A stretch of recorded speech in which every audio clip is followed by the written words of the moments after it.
Di video ini saya akan membuktikan kepada kalian bahwa Habib Rizik Syihab selain juga hobi marah-marah, teriak-teriak, ngalur ngidul, orasi kemana-mana. Kali ini saya punya video dari Habib Rizik Syihab yang terciduk ingin berusaha menyambung-nyambungkan bahwa para wali songo yang ada di Indonesia itu satu nasab dengan mereka, yaitu Ba'alawi juga. Sekarang coba kita simak ya, seperti apa kisah tipu-tipu yang dilancarkan oleh Rizik Syihab.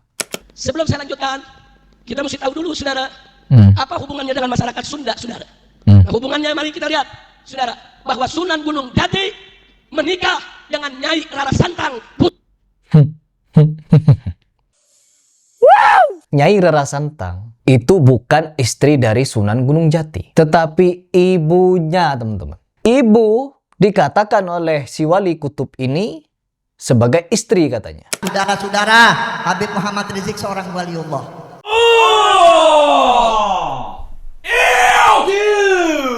Antum mau percaya of tidak, masa bodoh, saya nggak butuh. Iya, ya emang bodoh. Rata-rata orang bodoh yang percaya. Kepada wali-walian Habib ini, rata-rata orang yang mudah dibodoh-bodohin yang percaya. Karena memang di Indonesia ini sudah tercatat, Indonesia adalah negara nomor 2 bangsanya atau rakyatnya mudah dibodoh-bodohi. Jadi nggak apa-apa Habib bilang masa bodoh, emang hanya orang yang mudah dibodoh-bodohi yang percaya ucapan Anda ini. Saya nggak butuh kepercayaan antum, tapi saya percaya. Iya. Dan beliau sudah menyandang khutbah dakwah. Kutubnya dakwah. Kutub. Pokoknya kutub, teman-teman. Pernyataan Habib Rizik Syihab ini sudah beberapa tahun yang lalu. Mungkin 2 atau 1 tahun yang lalu lah. Kok bisa dengan sangat pedenya Rizik Syihab menyatakan bahwa Nyai Rara Santang adalah istri dari Sunan Gunung Jati. Apa-apaan ini? Wow! Tapi di sini Habib Rizik Syihab juga telah mengklarifikasi. Saya ingin mohon maaf juga kepada umat Islam adanya salah sebut status daripada Sunan Gunung Jati Maulana Syarif Hidayatullah. Ya biasa teman-teman, ketika orang sudah terciduk salah, terciduk keliru, dia akan memiliki alibi kalau dia punya kekurangan, dia punya keteledoran, dia punya ketergelinciran, yang dimana di dalam klarifikasi Rizik Syihab dia mengaku kalau dia tergelincir katanya. Salah ucap sama halnya ketika dia mengutip dalil dan lain sebagainya, salah sebut ayat, itu lumrah manusia. Ya kalau menurut saya ini hanya alibi beliau untuk menutupi kesalahannya. Tapi manusia tidak pernah lepas dari salah dan luput khilaf, teman-teman. Itu kalau manusia biasa. Tapi kan Rizik Syihab ini diakui wali kutub. Saudara-saudara, Habib Muhammad Rizik seorang waliullah. Masa wali kutub banyak salahnya? Kalau disuruh mencaci maki orang, paling top, paling bertenaga. Presiden goblok. Binatang anjing, aduh orang tua kamu adalah beracun. Bapak ibu kalian anjing. Sampah. Tapi giliran seperti ini paling melempem, ingin melawan katanya. Siapapun mau dilawan, yang melawan Ba'alawi siapapun akan dilawan. Kok begini Pak Habib? Kok begini antum itu? Tapi ya sudah. Di samping itu juga ada pernyataan Habib Rizik Syihab yang tak jauh lebih ngibul lagi. Kita lanjut.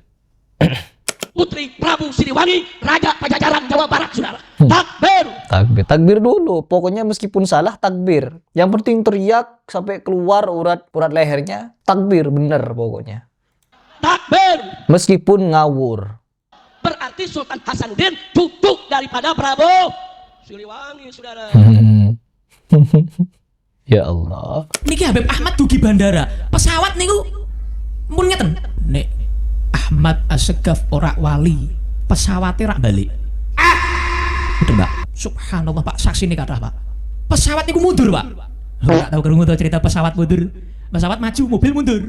Gitu?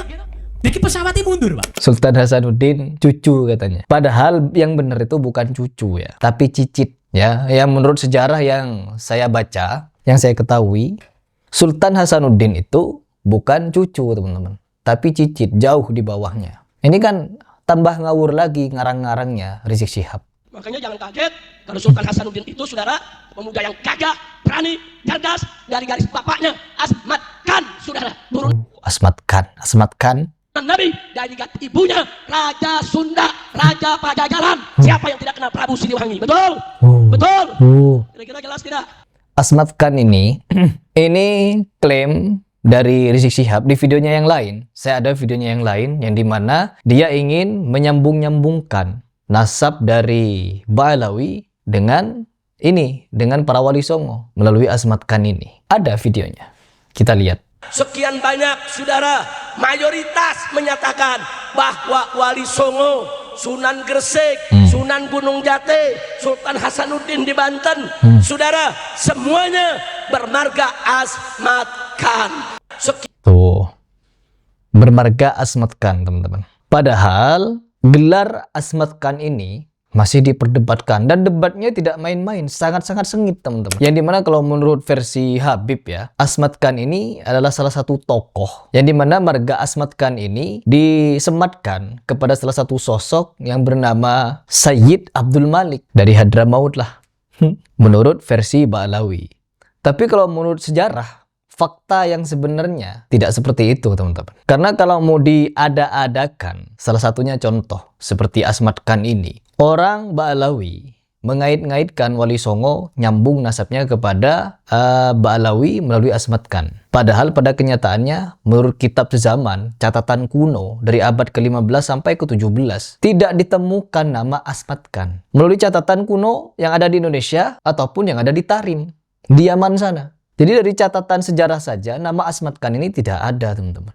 Lalu bagaimana diada-adakan? Oh, ada fakta, kata Rizik Syihab, bahwa nama Asmat Khan ini dirahasiakan. Kenapa dirahasiakan? Karena khawatir, kalau nanti ketahuan nasabnya begini, akan ada orang yang nyusup untuk bikin-bikin nasab disambung-sambungkan kepada Wali Songo. Dari keluarga besar Wali Songo ini, memang sejak awal dulu sampai saat ini mereka tidak punya lembaga nasab dulu. Nah, kenapa mereka tidak punya lembaga nasab? Karena nasab Wali Songo itu digagak di kesultanannya, kawan. Semua Sunan Gunung Jati, itu di Kesepuhan Cirebon, saudara, itu digagak nasabnya. Kesultanan Banten digagak nasabnya. Nasab itu turun-temurun, dan pihak kesultanan sendiri punya ahli nasab yang mencatat. Pertanyaannya, kenapa tidak dipublikasi? Karena dulu para Wali Songo dan keturunannya khawatir kalau nasabnya dipublikasi nanti dicuri orang. Maksudnya dicuri orang begini, ada orang lihat nih nasab Wali Songo, oh nasabnya begini, dia bikin nasab, dia sambungin dia ke tengah-tengah. Dia sambung ke tengah-tengah. Oh, saya dari Maulana Yusuf juga. Sebenarnya Maulana Yusuf ini punya anak juga yang namanya Anu. Ini dikarang-karang, saudara. Nanti seolah-olah dia. Nah, ini juga jadi catatan. Pernyataan Habib Rizik barusan, ini juga catatan kepada Habib Rizik. Yang dimana pada abad ke-5, 6, 7, 8, 9, tidak ada catatan sama sekali tentang nasab kalian. Ini kan bisa menjadi indikasi bahwa Anda, golongan Anda ini, juga memasuk-masukkan ke zaman abad ke-5, 6, 7, 8, 9 ini. 400 tahun tidak ada catatan nasab, tiba-tiba muncul catatan nasab di abad ke-9. Disambung-sambungkan, dicangkok-cangkokkan nasab itu. Sehingga apa? Kalian seolah-olah tersambung kepada Nabi SAW. Apa belum mikir sampai di sini? Belum mikir sampai di sini? Ya, pernyataan Habib Rizik Syihab yang tadi itu lebih sesuai dengan keadaan Ba'alawi sekarang ini. Sangat-sangat sesuai. Banyak ngarangnya, banyak ngibulnya. Kita tidak perlu berbicara masalah nasab mereka yang ada catatannya menurut versi mereka. Kenapa? Jelas-jelas itu indikasinya sangat kuat bahwa mereka hanya mencangkok-cangkokkan nasab mereka kepada Nabi SAW. Diperkuat lagi kenapa kitab-kitab yang mereka tulis itu, baik kitab dongeng, khurafat maksudnya, kitab nasab, dan lain sebagainya, terindikasi banyak tipu-tipunya. Karena dari kisah dongeng saja, keramat-keramat mereka, khurafat-khurafat mereka, sangat banyak sekali tipu-tipunya. Banyak sekali nipunya, teman-teman. Dari kisah khurafat saja, itu sudah banyak nipunya. Bagaimana dengan nasabnya? Yang berusaha untuk disambung-sambungkan, kata Profesor Manekhem Ali. Selama 500 tahun tidak ada catatan itu. Tiba-tiba diada-adakan. Agar apa? Agar nyambung. Di perkara itu saja, mereka masih punya power untuk mendoktrin kepada umat. Ikut Al-Quran tapi tidak ikut Habib. Kalian sesat. Ente ngikuti Al-Quran tapi nggak ngikuti habaib. Ente juga sesat. Orang yang sudah tidak percaya sama habaib itu kafir hukumnya. Biar tahu kamu. Ini pernyataan gila sebenarnya. Tapi dianggap sebagai keramat. Apa gak mikir? Wahai pengkibin, apa kalian tidak mau mikir? Mau sampai kapan kalian taklid? Percaya kepada dongeng-dongeng halu khurafat para habaib, ajaran-ajaran habaib, yang dimana sejatinya mereka ini bukan melanjutkan sejarah atau perjalanan ajaran Nabi, tapi bikin-bikin ajaran baru. di kuburan, mengajarkan doa minta kepada mayat, khusyuk di kuburan. Giliran di masjid, joget jingkrak-jingkrak, teman-teman.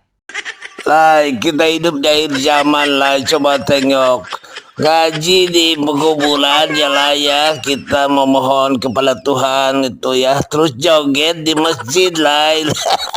Cari masjid ini untuk joget lah. Tengok lah. Mantap ajaran Habaib ini lah. Tuh lah. Ada lukisannya lagi masjidnya. Mantap banget ini ya. Udah canggih. Ini ajaran Nabi. Kalian ingin memamerkan ajaran siapa sebenarnya? Ajaran Nabi atau ajaran kalian? Jangan sebut joget-joget di masjid itu ajaran Nabi. Jangan sebut masang foto di masjid itu ajaran Nabi. Jangan sebut. Itu ajaran kalian itu. Ya, semoga Kibin bisa mikir sampai di sini. Segeralah tinggalkan ajaran Habib ini. Karena terlalu banyak nipunya.